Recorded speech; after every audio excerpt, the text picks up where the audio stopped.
함께 볼 하나님의 말씀은 예레미야 29장 4절에서 14절까지 말씀입니다. 구약 1096면에 있는 예레미야 29장 4절에서 14절까지 말씀입니다.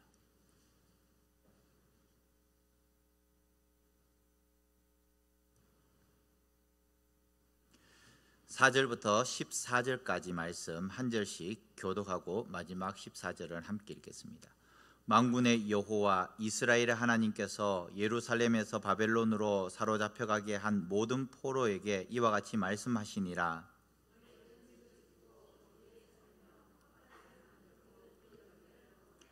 아내를 맞이하여 자녀를 낳으며 너희 아들이 아내를 맞이하며 너희 딸이 남편을 맞아 그들로 자녀들 낳게 하여 너희가 거기에서 번성하고 줄어들지 아니하게 하라.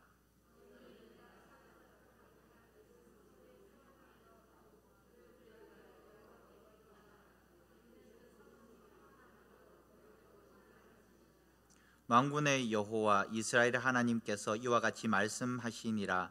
너희 중에 있는 선지자들에게와 전쟁이에게 미혹되지 말며 너희가 꾼 꿈도 고지 듣고 믿지 말라.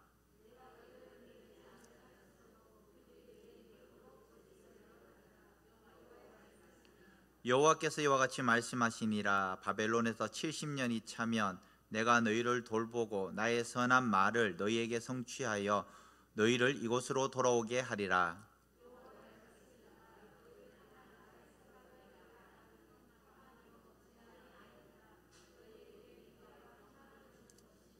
너희가 내게 부르짖으면 내게 와서 기도하면 내가 너희들의 기도를 들을 것이요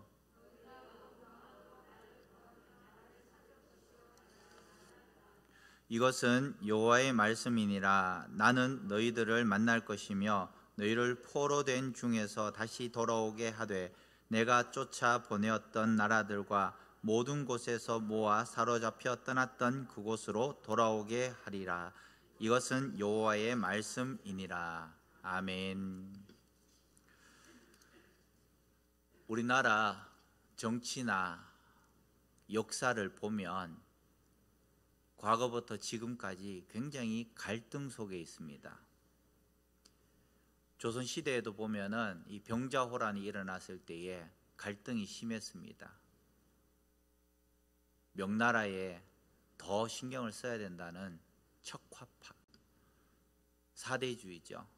아니다, 이제 신흥, 강국, 청나라에 그래도 조공하면서 우리가 거기에도 힘을 써야 된다. 주화파 이렇게 되어 있습니다. 명나라와 청나라가 있을 때에 이 명나라의 사대주의, 그래도 형님인데, 그리고 청나라가 이제 새로운 힘이다, 대세다, 우리 청나라에 기대자, 이런 갈등이 굉장히 심했습니다. 현대에도 갈등이 참 많습니다. 지금 같은 경우에도 지역 간의 갈등, 그리고 또 세대 간의 갈등, 20대, 60대 이런 갈등들, 젠더 갈등, 남자, 여자 이런 갈등이 많습니다. 빈부 갈등, 1등이라고 하죠. 지금 가난한 자와 부한 자, 드러나지는 않지만은 그 갈등이 굉장히 심하다는 것입니다. 페미니즘, 반페미니즘 이런 갈등들도 심하게 있습니다. 오늘 본문에서 남유다는 지리적으로 남쪽에 있는 그 왼쪽에 있는 유다와 애국과 그리고 오른쪽에 있는 이 바벨론 사이에서 고래 싸움에 쇠오등 트듯이 거기에서 굉장히 어려운 상황에 있었습니다.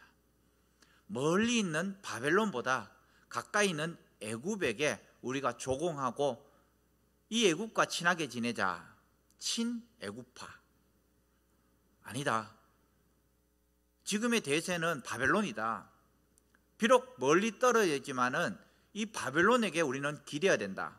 친바벨론파. 이렇게 두 개의 파가 계속해서 갈등을 조성을 했습니다. 이 애국과 바벨론이 전쟁을 하게 되면서 이 갈그미스라는 전투를 합니다. 거기에서 바벨론이 이깁니다. 이 전쟁통에 이 남유다의 왕들이 계속해서 갈립니다. 애굽을 지지했던 왕은 바벨론이 내려오면서 잡혀갑니다. 그리고 바벨론을 지지한 왕을 세웁니다. 그리고 이 바벨론을 지지했던 이 왕이 또 조금 있어 보니까 바벨론이 너무 멀어요. 과거에 1800km 정도 떨어져 있으니까 엄청 먼 거죠. 그런데 애굽은 호시탐탐 노립니다. 그러다 보니까 이 애굽에 다시 빌붙습니다. 이 소식을 듣고 또 바벨론이 또 쳐들어옵니다. 그래서 왕을 죽이고 또 새로운 왕을 세웁니다.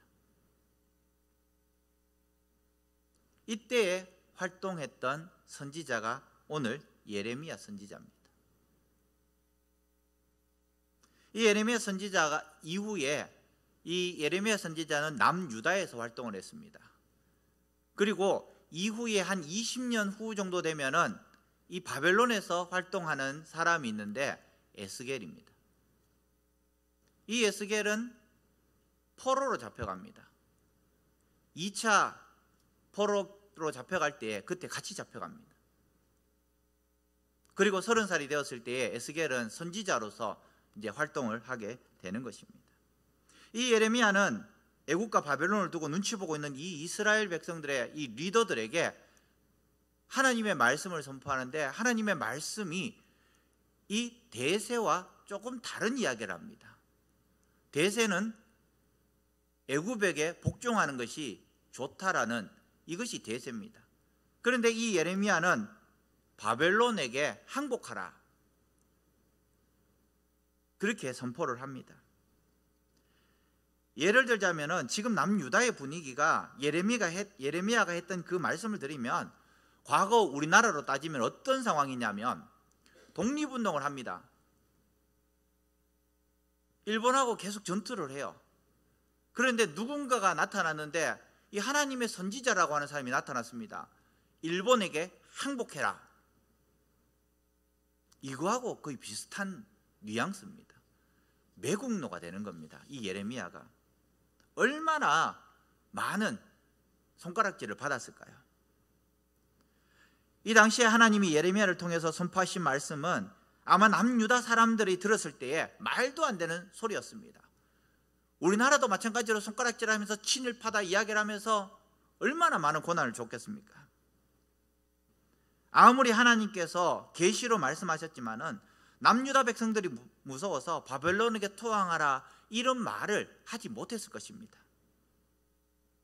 그런데 그런 분위기가 있었던 이 남유다에 하나님은 예레미야를 통해서 바벨론에게 항복하라 그렇게 선포하고 있는 것입니다. 이 예레미야는 하나님께서 주신 그 말씀대로 선포합니다. 애굽에게 빌붙지 말고 바벨론에게 항복하라.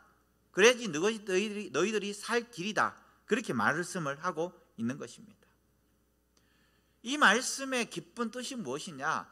애굽에게 항복하는 것이 중요하냐? 아니면은 바벨론에게 항복하는 것이 중요하냐? 이것은 중요하지 않다라는 겁니다.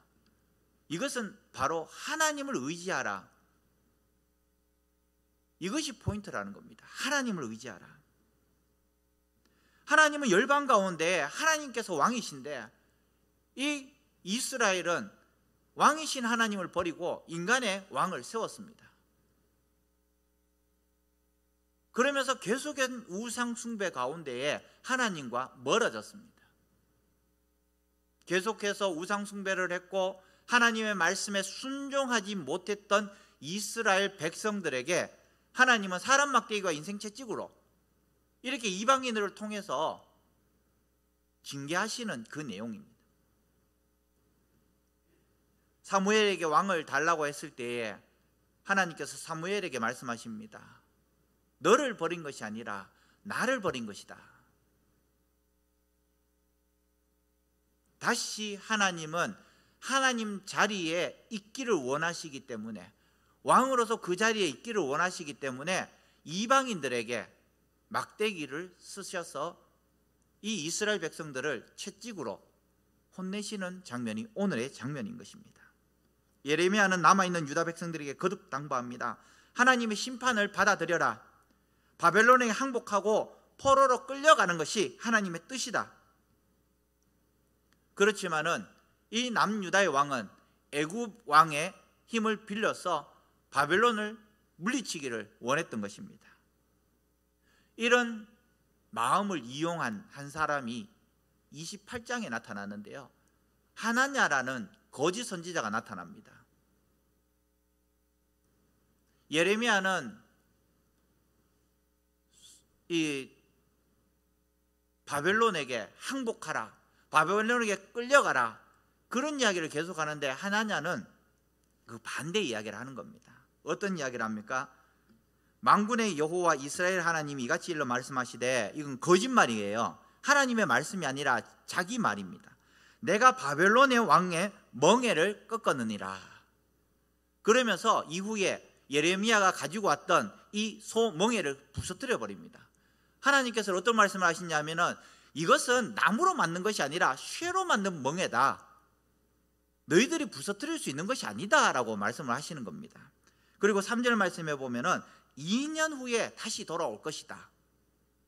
바벨론으로 끌려갔던, 1차 포로로 끌려갔던 이 사람들이 2년 후에 돌아올 것이다 라고 그렇게 말씀을 하고 있습니다. 거기에 대해서 예레미야는 어떻게 말씀하시느냐, 오늘 본문에 70년 후에 돌아올 것이다 라고 그렇게 말씀을 하십니다. 1차 포로로 끌려갔고, 2차 포로로 끌려갔고, 3차 포로로 끌려갔고, 다시 1차 포로 귀환을 하고, 2차 포로 귀환을 하고, 3차 포로 귀환을 합니다. 3번 끌려가고 3번 귀환을 하는데 첫 번째와 마지막까지가 170년이 넘습니다. 마지막으로 돌아오는 사람이 느헤미야를 중심으로 해서 돌아옵니다. 그 상관의 중간에 있었던 내용이 오늘 본문의 내용입니다. 이 하나냐가 또 4절에 이야기를 합니다. 여호야김의 아들 여고니야와 바벨론으로 간 유다 모든 포로를 다시 이곳으로 돌아오게 하리니 내가 바벨론의 왕의 멍에를 꺾을 것이다. 자기 생각이에요. 하나님의 생각이 아니라. 그리고 선지자 하나냐는 거짓 선지자죠. 예레미야의 이 소멍에를 꺾어버렸다. 10절 말씀에 기록을 하고 있습니다. 그런데 하나냐는 거짓 예언을 하는 겁니다. 계속해서 거짓 예언을 하는 겁니다. 자신에게도 하나님께서 말씀하셨다는 그 말을 하고 있는 것입니다. 바벨론의 멍에가 꺾일 것이다 라고 이야기를 하고 있는 것입니다. 성전의 보물들과 사람들이 다시 돌아올 것이다 라고 이야기를 하는데 2년 안에 돌아올 것이다, 그렇게 말씀을 합니다.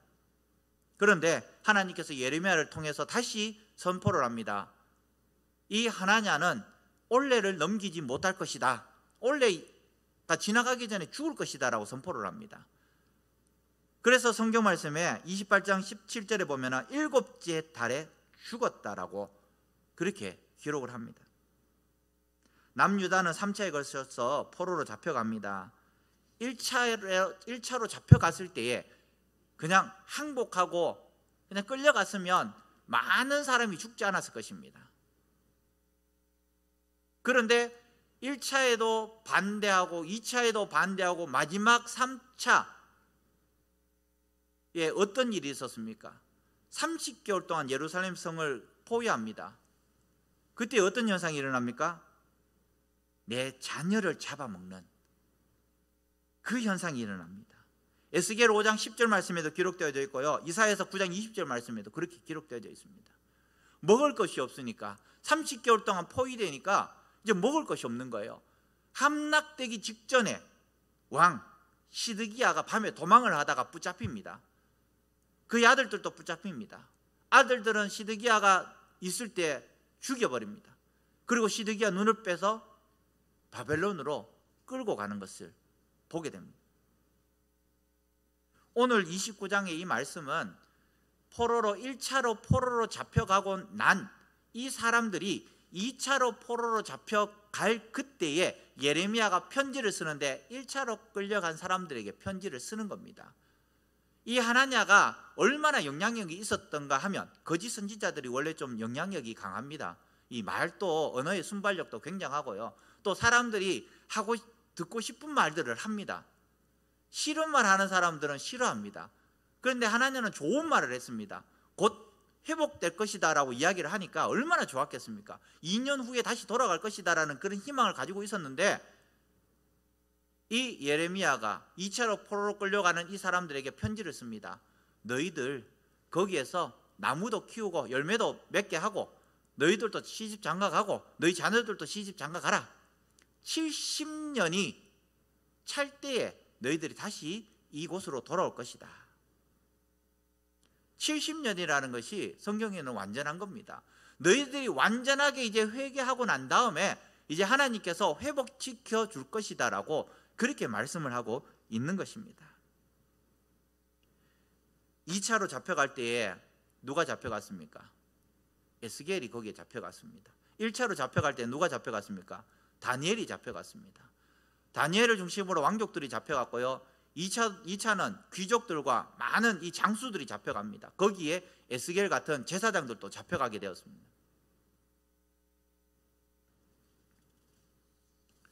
4절 말씀, 오늘 말씀입니다. 나 만군의 여호와 이스라엘 하나님께서 예루살렘과 바벨론으로 사로잡혀가게 한 모든 포로에게 이렇게 말한다. 너희는 집을 짓고, 이들은 지금 곧 회복되고 돌아갈 것이다 라고 생각하고 있는데, 이 예레미야는 너희들은 거기서 집을 지어라. 집을 짓는다라는 것은 금방 회복되지 않을 것이다 라는 것을 이야기를 합니다. 너희들은 집을 짓고 그 땅에 머물러 정착하여라. 거기에서 살면서 과수원을 만들고 열매도 따먹어라. 너희들은 결혼을 하고 너희 아들 딸들도 장가가게 하고 딸들도 시집가게 하여서 그곳에서 아들 딸을 낳게 하여라. 너희는 그곳에서 자녀를 많이 낳아서 너희 수가 줄어들지 않게 하여라. 단순히 먹고 사는 것을 떠나서 자녀들까지도 결혼하게 하라. 너희들은 거기에 정착한다고 생각을 하고 있어라는 것입니다. 7절 말씀에 또 너희는 내가 너희를 쫓아보낸 그 성읍이 평안을 누리도록 노력하고 너희가 살고 있는 성읍을 위해서 여호와께 기도하라. 낯선 땅이지만은 그 땅이 평안해야지 너희들도 평안한 것이니까 너희들이 그 땅을 위해서 평안을 빌면서 기도하라고 그렇게 말씀하고 있습니다. 그냥 금방 갔다 올 거면, 저희들이 여행을 갑니다. 그것이 해외일 수도 있고요, 또 지방일 수도 있고요, 제주도일 수도 있습니다. 만약에 저희들이 제주도로 그 여행을 갔는데 뭐 비가 억수같이 쏟아지든 뭐 하든 별 상관이 없지 않습니까? 왜요? 조금 있으면 올라올 건데, 도로가 파괴되든 뭐 하든 좀 이 여행 갈 때는 조금 기분이 안 좋을 수 있지만은 다시 돌아올 거니까. 그런데 저희들이 사는 이 광명에 지진이 나고 도로가 파괴되면 어떻습니까? 마음이 좋지 않아요. 불안해요. 그렇기 때문에 우리가 살고 있는 이 땅은 좀 평안하도록 기도를 해야 됩니다. 마찬가지로 너희들은 거기에서 바벨론에서 오래 살 거니까 평안하도록 기도하라. 그 말씀을 하고 있는 것입니다. 8절 말씀에 만군의 여호와 이스라엘의 하나님은 분명하게 말씀하셨다. 너희 가운데 있는 예언자들에게 속지 말고, 이 하나님 같은 예언자들을 속지 말라는 것입니다. 점쟁이들에게 속지 말고, 또 꿈쟁이들의 꿈 이야기에도 귀를 기울이지 말라. 우리의 귀가 얼마나 얕습니까? 얇아요. 누군가가 좀 힘들 때 가서 좋은 이야기 해주면 혹합니다. 아이고 그런가? 말씀 위에 서 있지 않으니까 그런가 해서 혹합니다. 말세의 때에 하나님이 여기 있다, 하나님이 저기 있다면 여기 가고 저기 가고 따라다닙니다. 왜? 말씀 위에 없기 때문에. 뿌리가 말씀 위에 없기 때문에 계속해서 흔들린다라는 것입니다. 거기에 귀를 기울이지 말라, 그렇게 말씀하고 있는 것입니다. 9절 말씀에 나는 그들을 보내지 않았는데 그들은 나의 이름을 팔아서 너희에게 거짓으로 예언하고 있을 뿐이다. 그러면서 10절 말씀에 나 여호와가 분명히 이야기하는데 70년 동안 바벨론이 강한 나라가 될 것이다. 70년, 딱 70년은 아니지만은 70년 동안 이 바벨론에 있는 것입니다. 1차 포로로 잡혀가고 난 다음에 1차 포로 귀환까지가 거의 70년입니다. 70년. 물론 1차부터 3차 포로 귀환까지가 170년이라고 말씀드렸지만은 다시 한 번 더 귀환할 그 시기가 70년 정도 된다라는 것입니다. 너희가 70년을 다 채우면, 중요한 말씀입니다. 줄을 그으셔도 됩니다. 빨간 걸로. 내가 너희를 찾아갈 것이다. 하나님께서 나를 찾아오는 거예요. 내가 하나님을 찾아가는 것은 이 불교적인 생각입니다.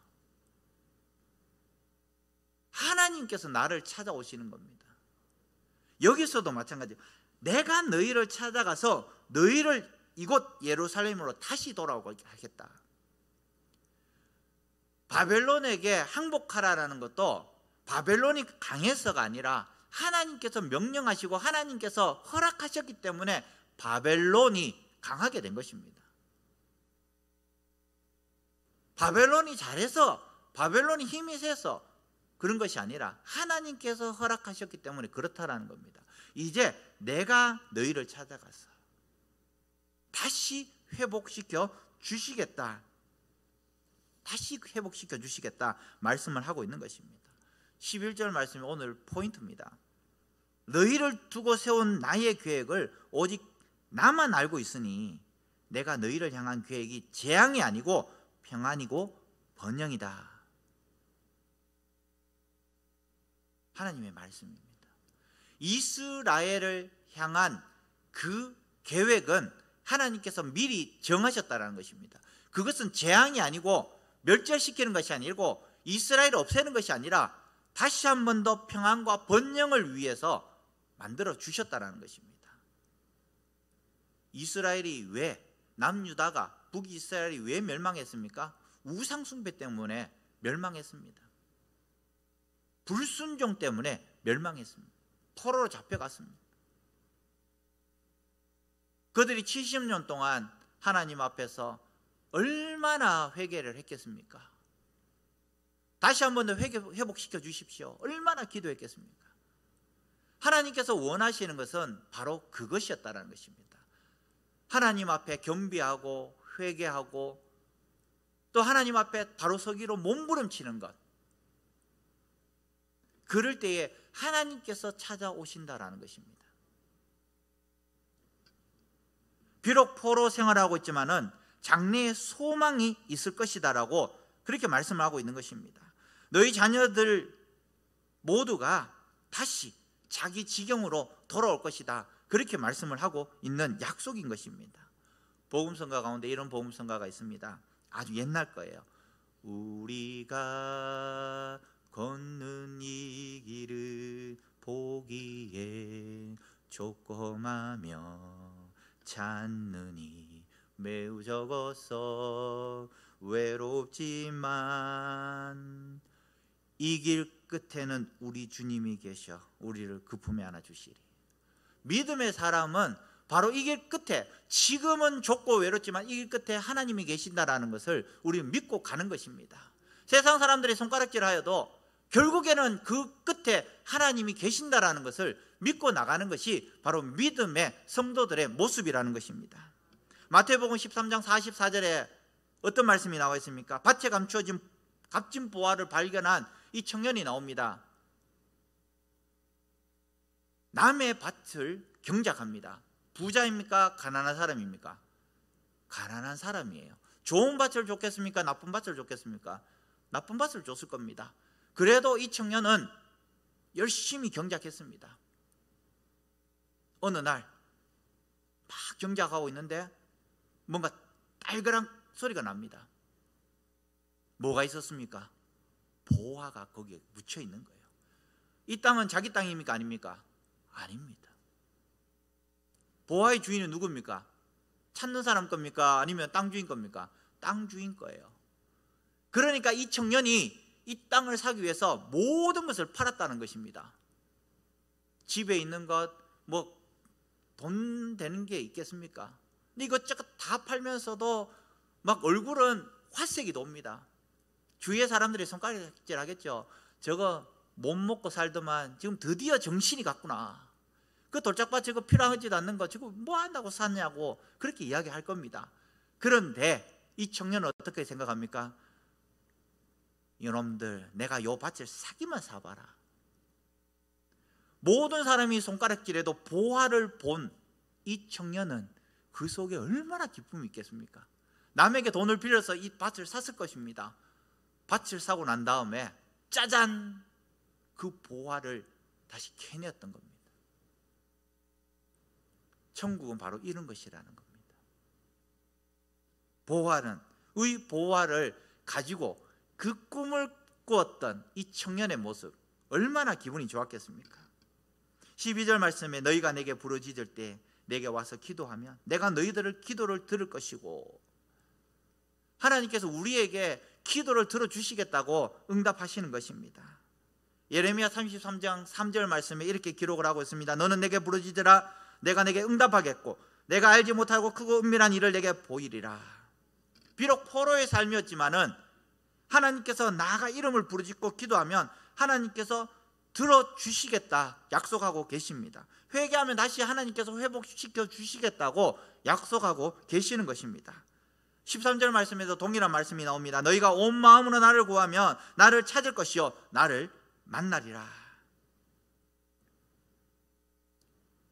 내가 여호와인 줄을 아는 그 마음을 주셔서 전심으로 여호와께 돌아오게 하겠다, 그렇게 말씀하고 있습니다. 그들은 내 백성이 되고 나는 그들의 하나님이 될 것이다, 그렇게 말씀하고 있습니다. 예레미야 24장 7절 말씀에 나는 그들의 하나님이 될 것이고 그들은 내 백성이 될 것이다. 신명기에 보면은 여호와의 말씀에 순종하지 않으면 여러 민족 중에서 흩어버릴 것이지만 지금 흩어버렸습니다. 불순종함을 통하여서. 만약에 마음을 다하고 뜻을 다하고 그를 찾으면 만날 것이다. 신명기 4장 27절 28절에 말씀하고 있습니다. 중요한 것은 항상 하나님께서는 우리에게 얼굴을 드시고 우리가 어떤지를 살피신다는 것입니다. 더 중요한 것은 우리가 하나님께 시선을 맞추는 것이 아니라 세상에 시선을 맞추고 있다는 것입니다. 그래서 14절 말씀에 나는 너희를 만날 것이며 너희를 포로된 중에서 다시 돌아오게 하되 내가 쫓아보냈던 나라들과 모든 곳에서 모아 사로잡혀 떠났던 그곳으로 돌아오게 하리라. 회복을 약속하고 있습니다. 내 백성 이스라엘과 유다의 포로로 돌아가게 할 날이 오겠다. 내가 그들을 그 조상에게 준 땅으로 돌아오게 할 것이니 그들이 그 땅을 다시 차지하리라. 30장 3절 말씀에 기록을 하고 있습니다. 지금 세대를 보면 왜 이리 어렵습니까? 하나님께서 그 은혜를 거두셨습니까? 아닙니다.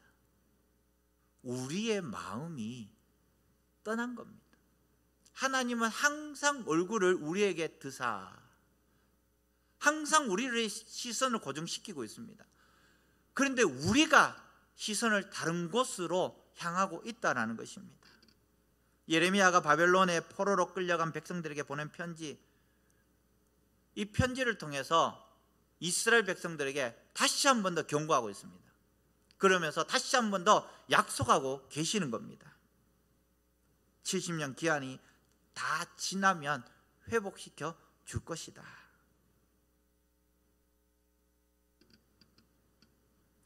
계속되는 심판의 메시지 가운데서 하나님께서는 새로운 희망을 우리에게 주십니다. 70년이라는 기간은 자신을 돌아보고 진정으로 하나님께 나아가는 기간입니다. 하나님의 약속은 재앙이 아니라 바로 희망이라고 그렇게 말씀을 하십니다. 예방주사를 맞으면 감기 예방주사를 맞으면은 이 당장은 아픕니다. 한 하루 정도는 뻐근합니다. 그런데 1년 동안 마음이 편안합니다. 감기 걸려도 그냥 살짝 걸릴 수 있습니다. 코로나 백신도 마찬가지죠. 맞은 사람이나 안 맞은 사람이나 걸립니다. 여기 있잖아요. 그런데도 마음이 편안합니다. 맞으면 그냥 슬쩍 넘어갈 것이다, 그런 생각이 들어요. 마찬가지입니다. 나에게 주어진 정말 힘들고 어려웠던 고난의 길이 이제는 점차 회복되고 기쁨과 즐거움으로 넘칠 수 있는 것은 우리가 하나님의 그 사랑을 느꼈고 또 맛보았고 함께 하였던 그 시간이 있기 때문입니다.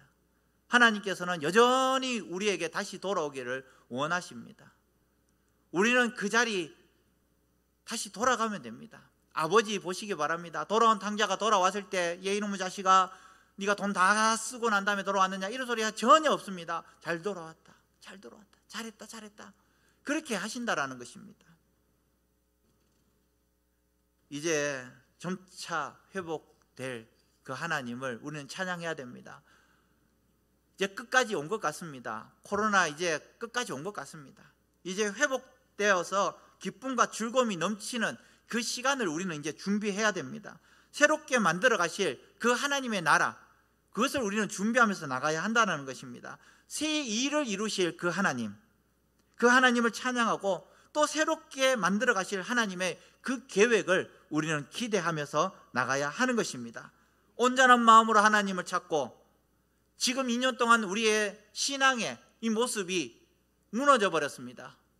다시 한 번 더 회복되고, 새벽 기도가 회복되고, 수요예배가 회복되고, 또 금요예배가 회복되고, 중요한 것은 주일날 이 자리에 나와서 다시 회복되는 그 예배, 그것을 통해서 다시 한 번 더 하나님께서 은혜를 베풀어 주시겠다가 약속하신 그 약속을 붙잡으면서 70년의 포로 생활과 또 과거의 38년 동안의 이 광야 생활, 이 모든 시간들이 하나님께서 복 주시기 위한 시간임을 우리는 알고, 오늘 우리나라와 온 세계와 또 개인적으로 어려움 당하고 있는 이 시기가 하나님께서 이후에 끝에는 복 주시겠다고 약속하신 그 약속을 붙잡으면서 오늘 이 어려운 시기도 이겨낼 수 있는 우리 사랑하는 성도들 되시기를 주님의 이름으로 간절히 축원합니다.